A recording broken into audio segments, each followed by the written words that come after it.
Good afternoon, and thank you for joining us on ABC50 Now Live. I'm Isabella Colello. And I'm Delaney Keppner with a look at our weather. It's feeling like summer in the North Country today. We've been enjoying sunshine and clear skies throughout the day, but we are expecting scattered thunderstorms overnight with lows around 70 degrees. The thunderstorms will continue through tomorrow morning, making for a muggy day with highs near 80 degrees. There will be a cold front coming through, so we'll be looking out for severe weather tomorrow afternoon. That front will bring temperatures back down into the low 70s on Friday with some lingering rain. Things will clear up for the weekend though, and we'll have dry weather with temperatures in the 60s for both Saturday and Sunday. Our full 7-day forecast and up-to-date weather alerts are available online on informnny.com. Now, let's take a look at the latest North Country news. Soldiers in the New York National Guard are preparing to deploy to Africa. Over 100 soldiers assigned to the 2nd Battalion, 108th Infantry said goodbye to their family and friends in Utica yesterday. The group is a part of a larger task force of 1,000 soldiers built around the 1st Battalion, 69th Infantry. They are headed for an 11-month-long security mission at various locations in Africa. One of their stops is the only U.S. military base in Africa, Camp Lemonnier, which is a former French Foreign Legion base on the Gulf of Aden and has been used by the U.S. military since 2002. The base has been used to suppress piracy operations in the Gulf of Aden and the Indian Ocean and serves as the headquarters of the United States operations in Africa. Before deploying, soldiers will train at Fort Drum for 3 weeks and then spend 45 days of training at Fort Bliss in Texas. They will deploy to Africa in September. An arrest has been made following an investigation into the video that was circulating online, showing a teen with a rifle and a threat to Case Middle School in the caption. The video was initially posted on social media and was reported to the Watertown Police Department on June 11th. Police say the video originated from a Boy Scouts Mountain Challenge event hosted on Fort Drum. According to police, the suspect identified during the investigation is not the male in the video, but someone who they determined responsible for distributing the video with the threatening caption. The 14-year-old was charged with falsely reporting an incident, which is a misdemeanor. Police say there is no ongoing threat to the Watertown Central School District or community in regards to the incident. Local students and members of the 10th Mountain Division honored Flag Day in Philadelphia yesterday. Students, teachers, and families gathered outside the primary school dressed in patriotic colors to honor the flag through speeches, songs, and a concert performed by members of the 10th Mountain Division Band. Specialist Kevin Mitchell is a member of the band, and he said playing at concerts similar to this year's Flag Day celebration is important, as it's a connection to local military children. Well, what's interesting about a lot of the kids around this area, because we're so close to Fort Drum, a lot of them are military kids. And that was actually me when I was a lot younger. My father was in the Army bands for the longest time, so we moved around all the time. So I remember them coming and playing concerts just like this when I was little. So it's very near and dear to my heart as well. Philadelphia Primary is a part of the Indian River Central School District, which has one of the largest populations of military students in the North Country. After a year of fundraising, community members officially broke ground for the Last Station project in Dexter. The goal of the project is to remember and honor the history of volunteer firefighting in the community. The project was made possible by the combined efforts of the Dexter Volunteer Fire Department and the Dexter Historical Society.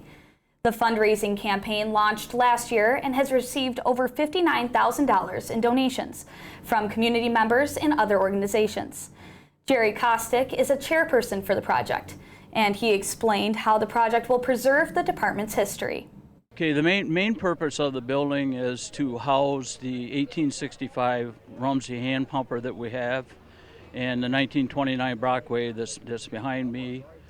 This will keep these two pieces of fire equipment safe in the village. Design engineer Duff Kiddo, who is donating his time and efforts to the project, was also at the event. The new wood-framed accessory building will be built next to the current Dexter Historical Society building. An Indian River High School senior will be traveling to New York City to participate in the Northeast Regional Youth of the Year competition. Fort Drum teen Michael Frimpong was recently named the New York State Military Youth of the Year for the second year in a row.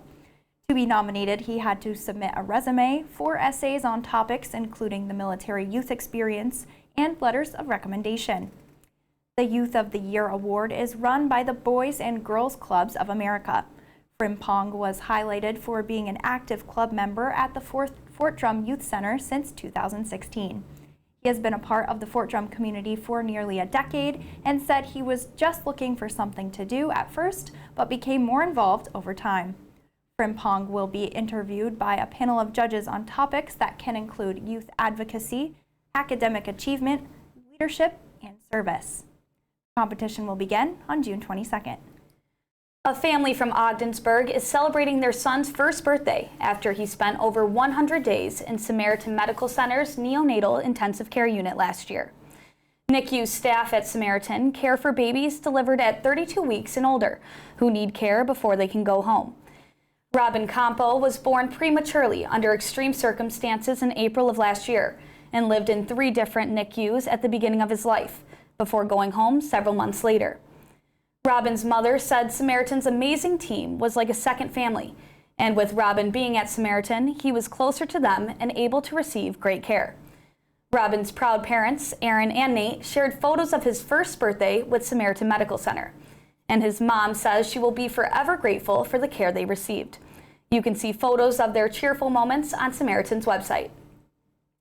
Before we hear about what's happening at the Flower Memorial Library, let's take a look at events happening throughout the North Country with this week's Community Bulletin.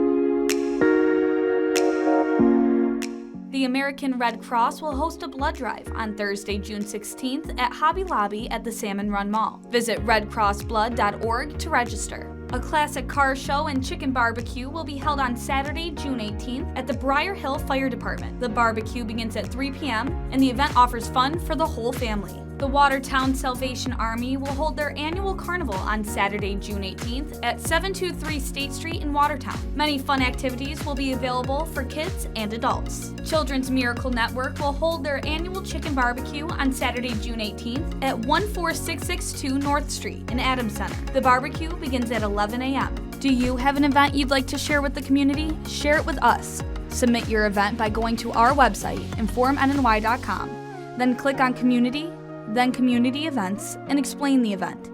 ABC50 will then share your event with the North Country community. Joining us now from the Flower Memorial Library right here in Watertown is our good friend Susie. It's always nice to see you. Thanks for being here today. Well, thank you for having me, Alex. Okay, so school's out of session. Kids are wild. You're going to need to get them out of the house, keep them occupied. The library, a good place to do that this summer. Oh, absolutely. We have so many great events happening. We have Farmers Market Storytime right out at the Farmers Market. We have an art club. We have a Lego club. We have a STEAM club. We also have all kinds of programs for teens and tweens, including a new book club that's starting up. And you can win all kinds of gift cards and prizes, regardless of age, to be for the library summer reading program, sorry. No, that's great. I actually kind of remember when we were in school, we had the summer reading program, and you got like personal pan pizzas from Pizza Hut. It's the best. So if we could do that right at the library, Yes. even better. Exactly. Now, I'm assuming that for some of those programs, you might need to register in advance. Is that the case? Nope. All of our programs are free and open to the public, and we just love it when you show up. You might notice at home, Susie, you're always dressed to the nines, but today particularly colorful. Yes. It's for a reason, because this weekend is Pride right here in Watertown, and the library is kicking off all of your summer events this weekend. Yes, we will have our own library table right out at the Pride flag raising, right outside the library near City Hall. You'll have the opportunity to color a joint coloring page. We also have flags to give out, and you can make a pronoun button to take home. So we're very excited to be a part of it. It's our second year being on the lawn, and we're super proud of everyone in our community who comes to the flag raising, and we support you. Well, I can't thank you enough for being here today and for everything you guys are doing at the library. Be sure to check all of that out on the library's website. And now I think what we should do is ask Izzy what she's reading for her summer reading program. Izzy? I don't know. I will have to check out the library and see what books they have on the shelves. Thank you for watching ABC50 Now Live. Join us weekly on Wednesdays at 3 p.m. on informnny.com for the latest North Country news, events, and weather updates. Independence Day is quickly approaching, and we've got you covered on where you can find local fireworks displays. Check out our fireworks guide under the Community tab on our website, and you can always follow us on Facebook for the latest updates. While you're here, you can also subscribe to our daily newsletter for local news delivered right to your inbox every morning, and you can continue to stay up to date by tuning into News Channel 9 on ABC50 for a full hour of news, weather, and sports every weekday at 5:30 p.m. With ABC50 Now, I'm Isabella Colello. And I'm Delaney Keppner. We'll see you again next week.